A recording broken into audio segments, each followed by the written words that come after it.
بسم اللہ الرحمن الرحیم۔ حضرت سلیمان علیہ السلام ایک عظیم نبی اور بادشاہ تھے۔ انہیں اللہ تعالیٰ نے بہت سی نعمتوں سے نوازا تھا۔ انہیں پرندوں کی زبان سمجھنے اور ان سے بات کرنے کی قدرت عطا کی گئی تھی۔ ان کے پاس جن بھی تھے جو ان کی فرمانبرداری کرتے تھے۔ ان کی بادشاہی سونے اور چاندی سے مزین تھی۔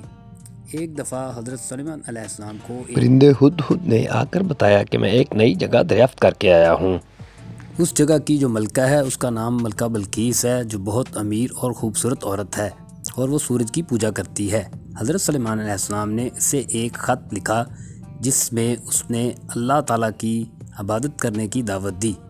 ملکہ بلقیس نے جب خط پڑھا تو حیران رہ گئی کہ یہ خط کس نے لکھا ہے۔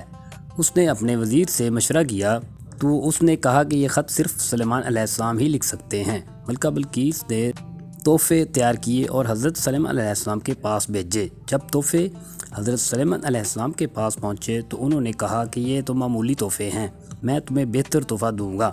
انہوں نے اپنی مجلس میں بیٹھے ہوئے ایک شخص کو حکم دیا کہ آنکھ کی پلک جھپتے تخت حاضر کیا جائے۔ اس طرح اللہ کے حکم سے فرشتے نے آنکھ کی پلک جھپتے ہی تخت ملکہ بلقیس کا حاضر کر دیا۔ بلقیس نے اپنا تخت حضرت سلیمان علیہ السلام کے محل میں دیکھا تو حیران رہ گئی۔